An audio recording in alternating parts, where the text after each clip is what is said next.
같은 집을 팔아도 시점 하나로 세금이 2배, 3배 차이 납니다. 이게 과장이 아닙니다. 양도차익 5억 원 기준으로 세금이 1억 3천만 원에서 3억 4천만 원까지 벌어집니다. 4년간 유예됐던 다주택자 양도세 중과가 2026년 5월 9일부로 공식 종료됩니다.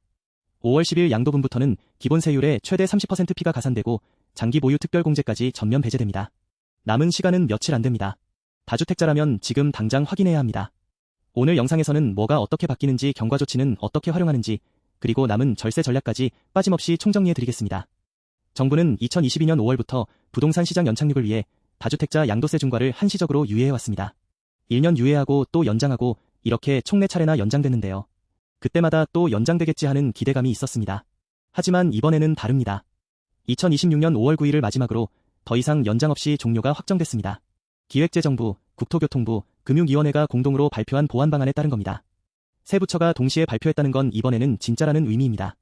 유예 기간 중에는 어땠냐면요. 다주택자도 기본 세율 6%에서 45%가 적용되고 장기 보유 특별공제도 받을 수 있었습니다. 1주택자와 세금 구조가 크게 다르지 않았죠. 하지만 유예가 끝나는 5월 10일부터는 중과세율이 부활하고 장기 보유 특별공제가 전면 배제됩니다. 완전히 다른 세금 체계가 되는 겁니다. 여기서 반드시 기억해야 할 게 있습니다. 양도 시점은 매매 계약일이 아닙니다.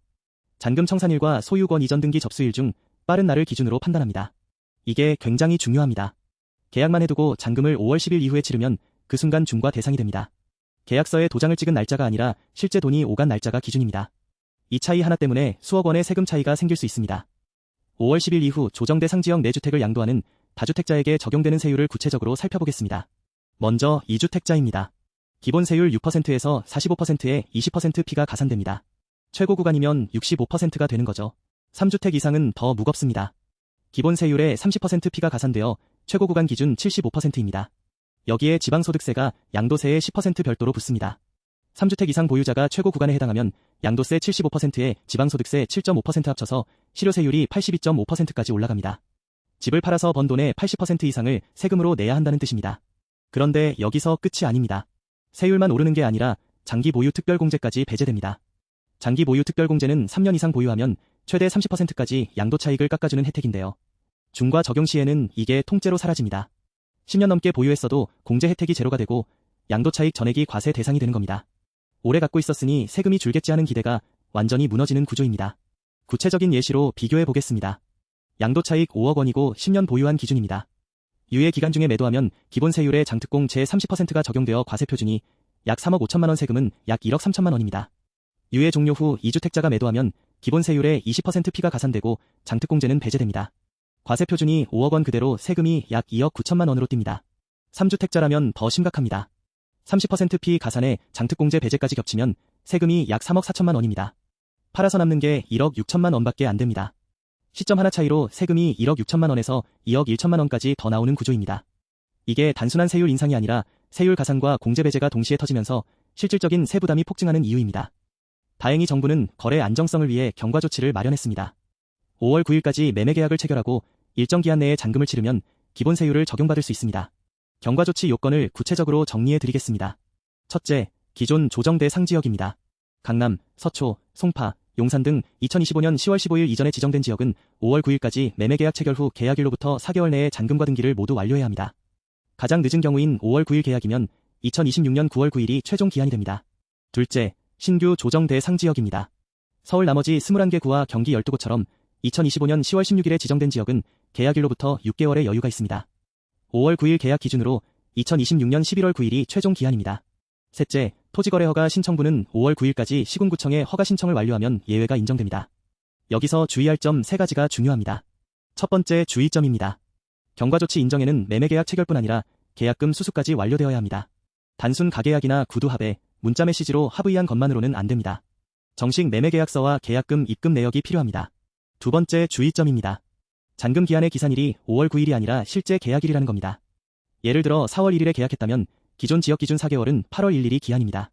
5월 9일부터가 아니라 내 계약일부터 세는 거니까 4월 초에 계약한 분은 기한이 꽤 빠릅니다. 세 번째, 주의점입니다. 잔금일과 등기 이전일이 모두 기한 내에 완료되어야 합니다. 잔금만 치르고 등기를 미루면 요건 불충족으로 판정될 위험이 있습니다. 잔금 치르는 날과 등기 접수하는 날을 같은 날로 맞추는 게 가장 안전합니다. 경과 조치를 활용하려면 이 3가지를 반드시 체크하세요. 그렇다면 중과가 적용되는 조정대 상지역은 어디인지 2026년 5월 현재 기준으로 확인해 보겠습니다. 먼저 서울입니다. 서울은 25개 자치구 전역이 조정 대상 지역으로 지정되어 있습니다. 기존에는 강남, 서초, 송파, 용산 이른바 강남 4구만 해당됐는데요. 2025년 10월 16일부터 마포, 성동, 영등포, 양천, 노원, 관악, 동작, 광진, 중구, 종로 등 나머지 21개 구까지 전부 포함됐습니다. 서울에 집이 있다면 어느 구든 예외 없이 조정 대상 지역입니다. 경기도는 12곳이 지정되어 있습니다. 과천시, 광명시 성남시의 분당구, 수정구, 중원구 수원시의 영통구, 장안구, 팔달구 안양시 동안구, 용인시 수지구 의왕시, 하남시입니다. 혹시 강남 4구만 해당되는 줄 알고 계셨던 분들 많으시죠? 그건 2025년 10월 이전 얘기입니다. 지금은 서울 전역이 조정 대상 지역이고 경기도 주요 도시까지 포함됩니다. 반면에 위 목록에 포함되지 않은 지역은 현재 비규제 지역입니다. 일산, 김포, 파주, 평택 등 경기 기타 지역과 부산, 대구 등 지방광역시에 있는 주택만 보유한 다주택자라면 이번 중과 부활과는 무관합니다. 기본 세율이 그대로 적용됩니다. 중요한 건 중과 대상 여부가 본인이 사는 곳이 아니라 보유주택의 소재지에 따라 결정된다는 점입니다. 내가 경기도 김포에 살아도 내가 보유한 주택이 서울 마포에 있으면 그 주택을 팔 때 중과가 적용됩니다. 내가 사는 곳이 아니라 내가 가진 집이 어디 있는지를 봐야 합니다. 남은 시간이 얼마 없지만 지금이라도 검토할 수 있는 절세 전략 4가지를 정리했습니다. 첫 번째 전략, 경과조치 활용입니다. 가장 확실한 방법입니다. 이미 매도를 결심했다면 5월 9일까지 매매 계약서를 작성하고 계약금 수수를 완료합니다. 이후 계약일로부터 4개월에서 6개월 내에 잔금을 치르면 기본 세율이 적용됩니다. 다만 자금 계획 없이 계약만 해두면 잔금 기한을 놓칠 위험이 있습니다. 자금 조달까지 확인된 상태에서 진행하세요. 매수자 입장에서도 잔금 기한이 있다는 걸 알면 가격 협상에서 유리한 위치를 잡으려 할 수 있으니 이 부분도 감안하셔야 합니다. 두 번째 전략, 매도 순서 조정입니다. 비규제 지역 주택은 중과 없이 언제든 기본 세율로 양도할 수 있습니다. 따라서 조정 대상 지역 주택을 유예기간 내에 우선 매도하고 비규제 지역 주택은 시점 부담 없이 이후에 처리하는 게 합리적입니다. 규제 지역 먼저, 비규제 지역 나중에 이 순서 하나만 바꿔도 절세 효과가 크게 달라집니다. 세 번째 전략, 과세연도 분산입니다. 양도소득세는 누진세율 구조입니다. 같은 해에 여러 채를 팔면 양도차익이 합산되어 최고세율 구간에 진입하게 됩니다. 올해 한 채, 내년 한 채로 나눠 매도하면 각각 낮은 세율 구간을 적용받을 수 있습니다. 이것만으로도 수천만 원 차이가 날 수 있습니다. 다만 경과조치 기한과 과세연도 분산 시점이 충돌하지 않는지 꼼꼼하게 따져봐야 합니다. 네 번째 전략, 증여 검토입니다. 양도 대신 자녀에게 증여하는 방법도 있습니다. 특히 대출 같은 채무를 함께 넘기는 부담부 증여라는 방법이 있는데요. 증여세 과세 표준을 낮추면서 채무에 해당하는 부분은 기본세율 양도세로 처리할 수 있습니다. 상황에 따라서는 직접 매도하는 것보다 세부담이 줄어드는 경우가 있습니다. 다만 증여세율과 양도세율을 정밀하게 비교해야 하므로 반드시 세무 전문가와 시뮬레이션을 거치세요. 이건 정말 단독 판단이 위험한 영역입니다. 마지막으로 시장 전망과 놓치기 쉬운 리스크를 짚어드리겠습니다. 유예 종료를 앞두고 이미 시장의 변화가 감지되고 있습니다. 조정 대상 지역을 중심으로 급매물 소진이 빨라지고 있고 매도 호가도 소폭 상승하는 흐름입니다. 5월 9일까지는 막차 수요가 집중되면서 거래량이 일시적으로 증가할 수 있습니다. 실제로 4월 말부터 강남, 마포, 성동 등 인기 지역 위주로 거래가 늘고 있습니다. 반면 5월 10일 이후에는 다주택자의 매도 유인이 급격히 줄어듭니다. 세금 부담이 양도 차익의 대부분을 가져가니까 차라리 안 판다는 심리가 작용하게 됩니다.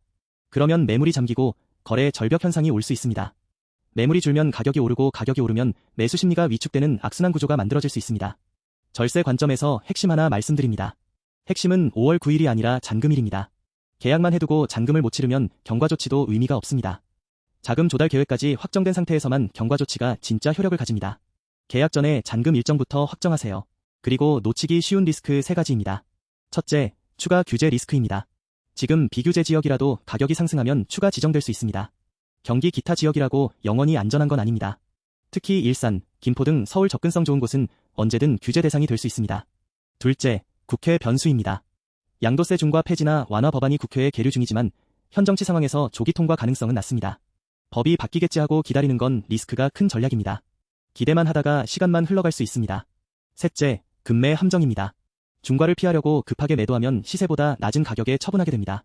세금은 줄었지만 매도 손실이 더 클 수 있습니다. 절세가 목적이었는데 오히려 전체 수익이 줄어드는 역설적인 상황이 벌어지는 겁니다. 냉정하게 계산해보고 결정해야 합니다. 감정이 아니라 숫자로 판단하는 게 핵심입니다. 정리하겠습니다.